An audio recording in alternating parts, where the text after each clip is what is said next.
Hi ಹಾಲ್ ಎಲ್ರಿಗೂ ನಮಸ್ಕಾರ. ಇವತ್ತಿನ ಆಸೆ ತರಫೆ ಸಂಚಿಕೆಯಲ್ಲಿ ಏನೆಲ್ಲ ಆಯಿತು ಅಂತ ನಾನು ನಿಮ್ಗೆ ಹೇಳ್ತೀನಿ. ಅಲ್ಲಿವರೆಗೂ ಯಾರೆಲ್ಲ ನನ್ನ ಚಾನಲ್ ನೋಡ್ತಿದ್ದೀರಾ ಪ್ಲೀಸ್ ಸಬ್ಸ್ಕ್ರೈಬ್ ಮಾಡ್ಕೊಂಡು ನೋಡಿ. ರೋಹಿಣಿ ಅವ್ರ ಮಾವನ ಹತ್ರ ನಾನೇ ದುಡ್ಡು ಕೊಡ್ತೀನಿ, ಮನೋಜನ ಹತ್ರ ಏನೂ ಕೇಳೋಕೆ ಹೋಗಬೇಡಿ ಅಂತ ರೋಹಿಣಿ ಹೇಳ್ತಾ ಇರ್ತಾಳೆ. ಈ ಜವಾಬ್ದಾರಿ ನಂದೇ ಅಂತ ರೋಹಿಣಿ ಹೇಳ್ತಿರ್ಬೇಕಾದ್ರೆ ಅವರಪ್ಪ ಇದ್ದವರು ಸೂರ್ಯನ ಕೇಳ್ತಾರೆ, ನೋಡಪ್ಪ ಏನು ಮಾಡ್ತೀಯಾ ಅಂತ. ಅದಕ್ಕೆ ಸೂರ್ಯ ಇದ್ದವರು ಸರಿ ಆಯಿತು ನೀನೇ ಕೊಡು ಅಂತ ಹೇಳ್ತಾನೆ. ಅದಕ್ಕೆ ರೋಹಿಣಿ ಇದ್ದವರು ಸರಿ ಆಯಿತು ಕೊಡ್ತೀನಿ, ಆದರೆ ನನಗೆ ಟೈಮ್ ಬೇಕು, ನಿಂಗೆ ಸ್ವಲ್ಪ ದಿನ ಟೈಮ್ ಕೊಟ್ಟರೆ ನಾನು ಕೊಡ್ತೀನಿ ಅಂತ ಹೇಳ್ತಾಳೆ. ಅದಕ್ಕೆ ಸೂರ್ಯ ಇದ್ದನು ಸರಿ ಆಯಿತು ಕೊಡು, ಟೈಮ್ ತೊಗೊಂಡೆ ಕೊಡು ಅಂತ ಹೇಳ್ತಾನೆ. ಅಕಸ್ಮಾತ್ ನಾನು ಕೇಳಿದ ಟೈಮಲ್ಲಿ ನೀನೇನಾದರೂ ದುಡ್ಡು ಕೊಟ್ಟಿಲ್ಲ ಅಂದರೆ ರೋಡಲ್ಲಿ ಅಟ್ಟಾಡ್ಸ್ಕೊಂಡು ಹೊಡಿತೀನಿ, ರೋಡಿಗಳು ನಾಯಿ ಹೊಡೆದಂಗೆ ಹೊಡಿತಾರಲ್ಲ ಹಂಗೆ ಮನೋಜ್ ನಿಂಗೂ ಸೇರಿಸಿ ಹೊಡಿತೀನಿ ಕಣೋ ಅಂತ ಹೇಳ್ತಿರ್ತಾನೆ ಸೂರ್ಯ.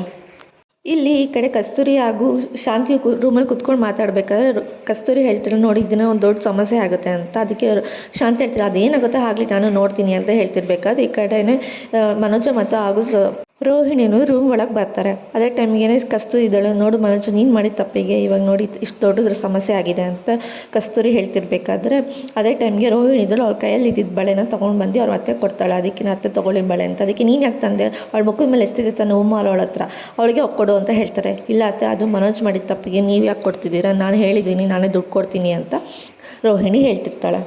ಅದಕ್ಕೆ ಅವ್ರ ಅತ್ತೆ ಇದ್ದಿದ್ದು ನೀನು ಯಾಕಮ್ಮ ದುಡ್ಡು ಕೊಡ್ತೀನಿ ಅಂತ ಒಪ್ಕೊಂಡೆ, ಆ ಪುಟ್ಕೋಸಿ ಒಡವೆಗೆ 10,000 ಬೆಲೆ ಇರಲಿಲ್ಲ, ನೀನು ಯಾಕೆ ಕೊಡ್ತೀನಿ ಅಂತ ಹೇಳಿದೆ ಅಂತ ಅವ್ರು ಶಾಂತಿ ಹೇಳ್ತಿರ್ಬೇಕಾದ್ರೆ ಆಗಲ್ಲ ಮನೋಜ್ ಮಾಡಿ ತಪ್ಪಲ್ವ ಇದು ಅಂತ ಹೇಳ್ತಿರ್ಬೇಕಾದ್ರೆ ನೋಡು ಅವಳು ಇಷ್ಟೆಲ್ಲ ಮಾಡಿ ಇಷ್ಟೆಲ್ಲ ದೊಡ್ಡ ಡ್ರಾಮಾ ಮಾಡಿ ಅವ್ರ ಮಾವನ ಎಷ್ಟು ಕಂಟ್ರೋಲಲ್ಲಿ ಇಟ್ಕೊಂಡಿದ್ದಾಳೆ ನೋಡು ಅವಳು ಅಂತ ಬೈತಾ ಇರ್ತಾಳೆ ಶಾಂತಿ ಮೀನಾಗೆ.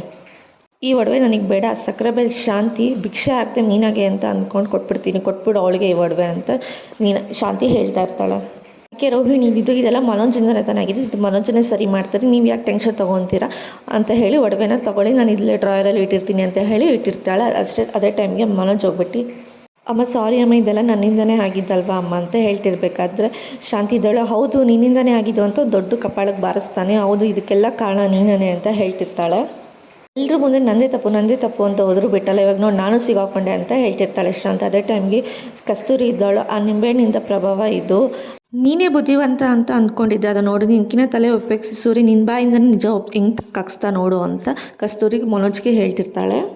ಅವನೇನು ನನಗಿನ್ನ ಬುದ್ಧಿವಂತ ಅಲ್ಲ ಅಂತ ಮನೋಜ್ ಹೇಳ್ತಿರ್ಬೇಕಾದ್ರೆ ಅದಕ್ಕೆ ನಾವು ನೋಡಿದೆ ಬಿಡಪ್ಪ ಅಂತ ಕಸ್ತೂರಿ ಹೇಳ್ತಾಳೆ. ಅದೇ ಟೈಮ್ಗೆ ಅದಕ್ಕೆ ರೋಹಿಣಿ ಹೇಳ್ತಿಲ್ಲ ಒಂದು ಮಾತು ನನಗೆ ಹೇಳಿದ್ದಾರೆ, ನಾನು ಇದನ್ನು ಬೇಡ ಅಂತಲೇ ಹೇಳ್ತಿದ್ದೆ ನೀವು ಒಡ್ಬೇಕತ್ತಿತ್ತು ಅಂತ ರೋಹಿಣಿ ಹೇಳ್ತಿರ್ಬೇಕಾದ್ರೆ ಶಾಂತಿ ಹೇಳ್ತಾಳೆ ಏನು ಮಾಡೋದಮ್ಮ ಎಲ್ಲ ನನ್ನ ಬ್ಯಾಡ್ ಟೈಮು ಎಲ್ಲ ಇವನಿಂದನೇ ಆಗಿದ್ದು, ಇವನು ಓದಿರೋ ಓದಿಗೆ ಇವನಿರೋ ಇದಕ್ಕೆ ಎಲ್ಲೋ ನನ್ನ ಕರ್ಕೊಂಡು ಹೋಗ್ತಾನೆ ಅಂತ ನಾನು ಅಂದ್ಕೊಂಡಿದ್ದೆ, ಏನು ಮಾಡೋದು ಎಲ್ಲ ತೊಗೊಂಡು ನನಗೆ ಸುತ್ಕೊಂಡು ಹೊಡಿಯೋ ಥರ ಆಗ್ತಿದೆ ನನಗೆ ಅಂತ ಶಾಂತಿ ಹೇಳ್ತಿರ್ತಾಳೆ. ಇವಾಗ ಅನ್ನಿಸ್ತಿದೆ ಯಾವತ್ತಾದರೂ ಒಂದು ನೀವು ನನ್ನ ಬೀದಿಗೆ ತೊಗೊಂಬಂದು ನಿಲ್ಲಿಸ್ತಾನೆ ಅಂತ ಹೇಳ್ತಾಳೆ. ಕಸ್ತೂರಿ ಹೇಳ್ತಾಳೆ ಈ ಭಯನೆಪ್ಪ ಅವಳನ್ನು ಇಲ್ಲಿ ತನಕ ನಿಲ್ಲಿಸಿರೋದು ಅಂತ ಹೇಳ್ತಿರ್ಬೇಕಾದ್ರೆ ಏನೋ ಸಮಸ್ಯೆಗೆ ಸಾಲ್ವ್ ಆಯಿತು, ಏನೋ ರೋಹಿಣಿ ದುಡ್ಡು ಕೊಡ್ತೀನಿ ಅಂತ ಹೇಳಿದಲ್ಲಿ ಈ ಸಮಸ್ಯೆ ಇಲ್ಲಿಗೆ ಸಾಲ್ವ್ ಆಯಿತು, ಆದರೆ ಅಣ್ಣ ಅಂದರೆ ನಿಮ್ಮ ಅಪ್ಪ ಇವಳ ಹತ್ರ ಮಾತಾಡಲ್ಲ ಅಂತ ಬೇರೆ ಹೇಳ್ಬಿಟ್ಟಿದ್ದಾರೆ, ಅದೇ ದೊಡ್ಡ ಸಮಸ್ಯೆ ಆಗಿರೋದು ಅಂತ ಕಸ್ತೂರಿ ಹೇಳ್ತಾಳೆ. ಅದಕ್ಕೆ ಮನೋಜ್ ಹೇಳ್ತಾನೆ ಆಂಟಿ ಇಲ್ಲ ಆಂಟಿ ಸುಮ್ಮನೆ ಹೇಳಿರ್ತಾರೆ, ಅಪ್ಪ ಮಾತಾಡಿಸ್ತಾರೆ ಅಂತ ಹೇಳ್ತಾರೆ. ನನಗೇನೋ ಅನ್ಸಲ್ಲ, ಯಾಕಂದರೆ ಇಷ್ಟೊಂದು ಸಲ ಇವರಿಬ್ಬರು ಜಗಳ ಆಡಿದ್ದಾರೆ, ಆ ಅಣ್ಣ ಇವಳಿಗೆ ಬೈಯೋಕ್ಕೂ ಹೋಗಿದ್ದಾರೆ, ಕೈ ಎತ್ತಿ ಹೊಡಿಯೋಕ್ಕೂ ಹೋಗಿದ್ದಾರೆ, ಅದು ಯಾವುದೇ ಕಾರಣಕ್ಕೆ ಈ ಥರ ಮಾತಾಡ್ದೆ ನಿಲ್ಲಿಸಿಲ್ಲ, ಏನೋ ನನಗೇನೋ ದೊಡ್ಡ ಸಮಸ್ಯೆ ಆಗುತ್ತೆ ಅಂತ ಅನಿಸುತ್ತೆ ಅಂತ ಹೇಳ್ತಿರ್ತಾಳೆ. ಅದಕ್ಕೆ ರೋಹಿಣಿ ಹೇಳ್ತಾಳೆ ಅತ್ತೆ ನೀವಾದ್ರೂ ಹೋಗಿ ಮಾತಾಡಿಸಿ ಅಂತ. ಅದಕ್ಕೇ ಅವಳು ಹೇಳ್ತಾಳೆ ಅವರೇ ಮಾತಾಡ್ಸಲ್ಲ ಅಂತ ಅನ್ಬೇಕಂದ್ರೆ ನಾನು ಯಾಕೆ ಹೋಗಿ ಮಾತಾಡಿಸಿ, ನಾನು ಮಾತಾಡ್ಸಲ್ಲ, ಸರಿ ಆಯಿತು ಎಷ್ಟು ದಿನ ಇರ್ತಾರೆ ಹಿಂಗೆ ಇರಲಿ. ಕಸ್ತೂರಿ ನಂಗೆ ಮನೇಲಿ ಇದ್ದು ಹತ್ತಿ ನನಗೆ ಬೇಜಾರಾಗಿದೆ, ಬಾ ಆಚೆ ಹೋಗಿ ಬರೋಣ, ನಾನು ಸ್ನಾನ ಮಾಡ್ಕೊಬರ್ತೀನಿ, ನೀನು ಆಚೆ ವೆಯ್ಟ್ ಮಾಡ್ತೀನಿ, ದೇವಸ್ಥಾನಕ್ಕೆ ಹೋಗಿ ಬರೋಣ ಅಂತ ಹೇಳ್ಬಿಟ್ಟು ಶಾಂತಿ ಹೊರಟೋಗ್ತಾಳೆ. ರೋಹಿಣಿ ಕೇಳ್ತಾಳೆ ಯಾಕೆ ಮನೋಜ್ ಬೇಜಾರಾಗಿದ್ದೀರಾ ಅಂತ.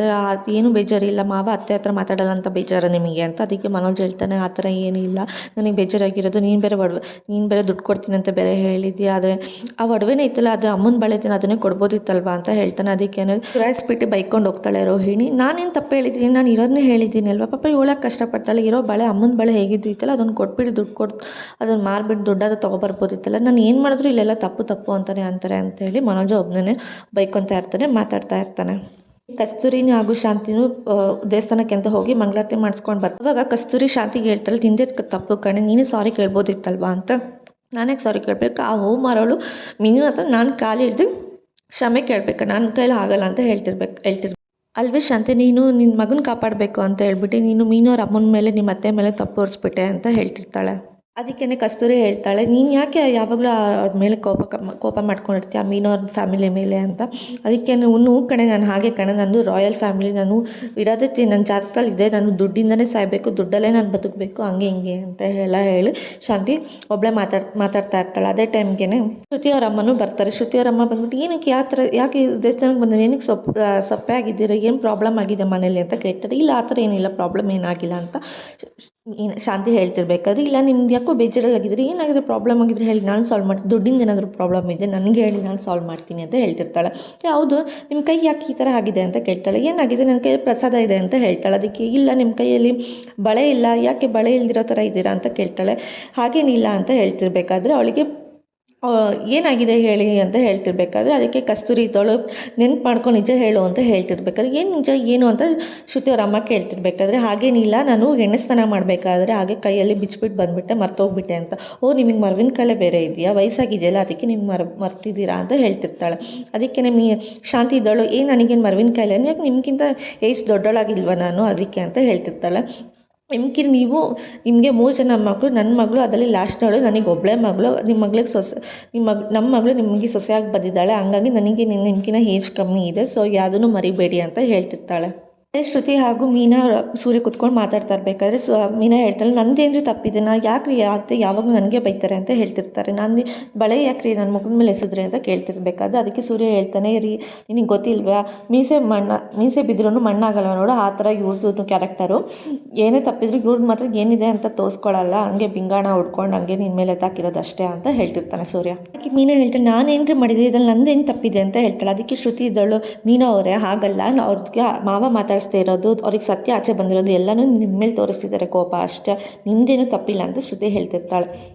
ಯಾಕೆ ಯಾವಾಗಲೂ ಅವ್ರ ಬಾಯಿಗೆ ನಾನೇ ಸಿಗಾಕೊಳ್ಳೋದು ಅಂತ ಕೇಳ್ತಿರ್ತಾಳೆ. ಅದಕ್ಕೇ ಸೂರ್ಯದನ್ನು, ಹೌದು ಅವ್ರು ಅಂದಿದ್ದೆಲ್ಲ ಅನ್ಸ್ಕೊಂಡು ಅವ್ರು ಚಾಕ್ರಿ ಮಾಡ್ಕೊಂಡಿರ್ತಿಲ್ಲ, ಅದಕ್ಕೇ ಅವ್ರು ನಿನಗೆ ಹಿಂಗೆ ಅನ್ನೋದು, ಮೈಕಮ್ಮ ನಿನಗೇನಾದರೂ ಈ ಥರ ಆಗಿದೆ, ನೀನೇನು ಮಾಡ್ತಿದ್ದೆ ಅಂತ, ನನಗೇನಾದರೂ ನನ್ನ ತಪ್ಪಿದ್ರೆ ಮಾತ್ರ ನಾನು ಬೈತೀನಿ, ನಾನು ಅದ್ರ ಜಗಳ ನನ್ನ ತಪ್ಪಿಲ್ಲ ಅಂದರೆ ನಾನು ಜಗಳ ಆಡ್ತೀನಿ, ಬೈತೀನಿ, ಅಕಸ್ಮಾತ್ ಇನ್ನೂ ಜೋರು ಮಾಡಿದ್ರು ನಾನು ಅವ್ರಿಗೆ ಬೈದ್ಬಿಟ್ಟು ಕಳಿಸ್ಬಿಡ್ತೀನಿ ಅಂತ ಹೇಳ್ತಿರ್ತಾಳೆ.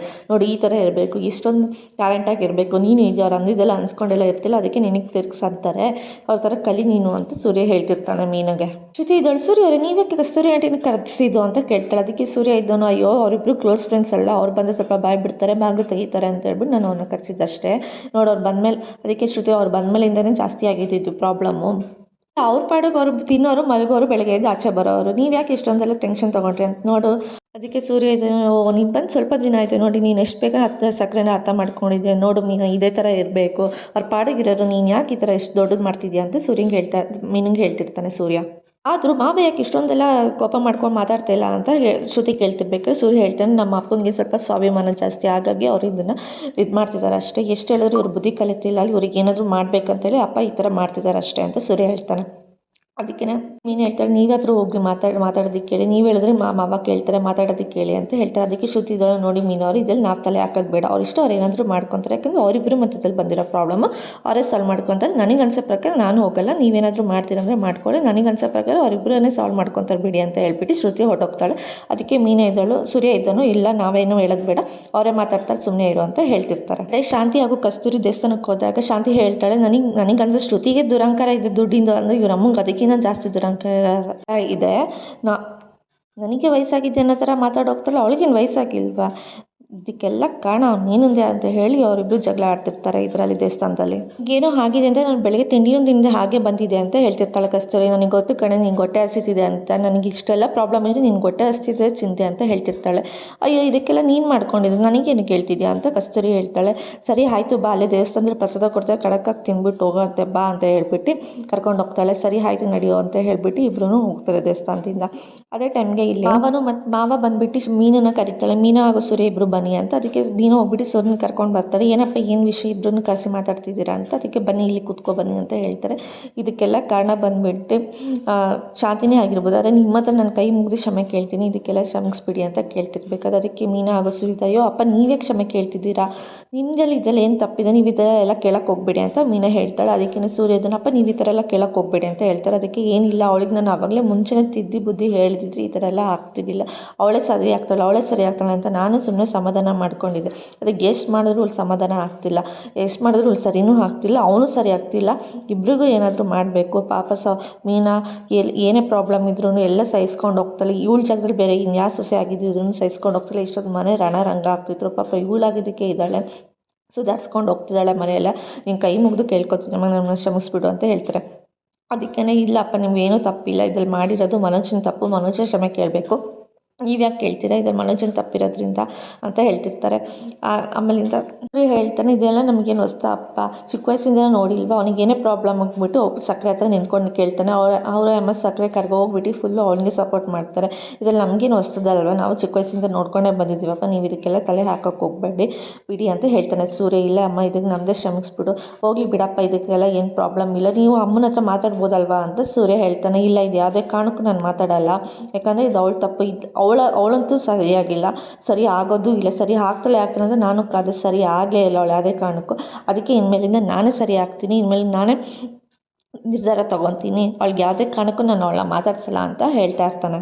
ಅದಕ್ಕೆ ಮೀನು ಹೇಳ್ತಾಳೆ, ಅಯ್ಯೋ ಅವಾಗ ನೀವು ಯಾಕೆ ಮಾವನ ಮಾತಾಡ್ಸ್ತಾ ಇದ್ದೀರಿ, ನೀವು ಮಾತಾಡಿಸಿ, ಪಾಪ ಅವರು ತುಂಬ ಬೇಜಾರಲ್ಲಿದ್ದಾರಾ ಅಂತ ಮೀನು ಹೇಳ್ತಿರ್ತಾರೆ. ಇಲ್ಲ ಅಮ್ಮ, ಇದಕ್ಕೆಲ್ಲ ಸುಮ್ಮನೆ ಇದ್ದರೆ ಸರಿ ಆಗಲ್ಲ, ಇದಕ್ಕೆ ನಾನೇ ಒಂದು ನಿರ್ಧಾರ ತೊಗೊತೀನಿ, ಅದಕ್ಕೆ ನಾನೇ ಇನ್ಮೇಲಿಂದ ಮಾತಾಡ್ಸಲ್ಲ, ನೀವಿಬ್ಬರು ಯಾವುದಕ್ಕೂ ಇದನ್ನ ತಲೆ ಹಾಕಬೇಡಿ ಅಂತ ಹೇಳ್ತಾರೆ. ಅದಕ್ಕೆ ಸೂರ್ಯ ಇದನ್ನು ಮೀನಿಗೆ ಬಂದುಬಿಟ್ಟು ಹೇಳ್ತಾನೆ, ಇದಕ್ಕೆಲ್ಲ ಅವರೇ ಡಿಸಿಷನ್ ತೊಗೊತಾರೆ, ನಾವು ಇದಕ್ಕೆಲ್ಲ ಮಧ್ಯದಲ್ಲಿ ತಲೆ ಹಾಕೋದು ಬೇಡ, ಅವ್ರಿಗೆ ಗೊತ್ತಿರುತ್ತೆ, ಅವರೇ ದೊಡ್ಡವರು ಅಂತ ಹೇಳ್ತಿರ್ತಾನೆ. ಅದಕ್ಕೇ ಆಚೆಯಿಂದ ಅದಕ್ಕೆ ಅವ್ರ ಮಾವ ಹೇಳ್ತಾಳೆ, ಇದು ನನ್ನ ನಿರ್ಧಾರ, ನಾನಂತೂ ಅವಳ ಹತ್ರ ಮಾತಾಡ್ಸಲ್ಲ, ನೀವು ಯಾರು ಇದಕ್ಕೆ ತಲೆ ಹಾಕಬೇಡಿ ಅಂತ. ಅದಕ್ಕೇ ಆಚೆಯಿಂದ ಶಾಂತಿ ಕೇಳಿಸ್ಕೊತಾ ಇರ್ತಾಳೆ. ಅವಳಿಗೆ ಫುಲ್ ಶಾಕ್ ಆಗುತ್ತೆ, ಅಯ್ಯೋ ಇವ್ರು ನನ್ನ ಮಾತಾಡ್ಸಲ್ವಾ ಅಂತ. ಅದಕ್ಕೇ ಇದು ಮಾವ ಇದನ್ನು ಯಾರೋ ಇದರಲ್ಲಿ ತಲೆ ಹಾಕ್ಬೇಡಿ, ನನ್ನ ಅವಳ ಮಧ್ಯದಲ್ಲಿ ಇರೋದು ಅಂತ ಹೇಳ್ತಾರೆ. ಅದಕ್ಕೇ ಇದನ್ನೆಲ್ಲ ಕೇಳಿಸ್ಕೊಂಡು ಫುಲ್ ಶಾಕಲ್ಲಿ ಇರ್ತಾಳೆ ಶಾಂತಿ.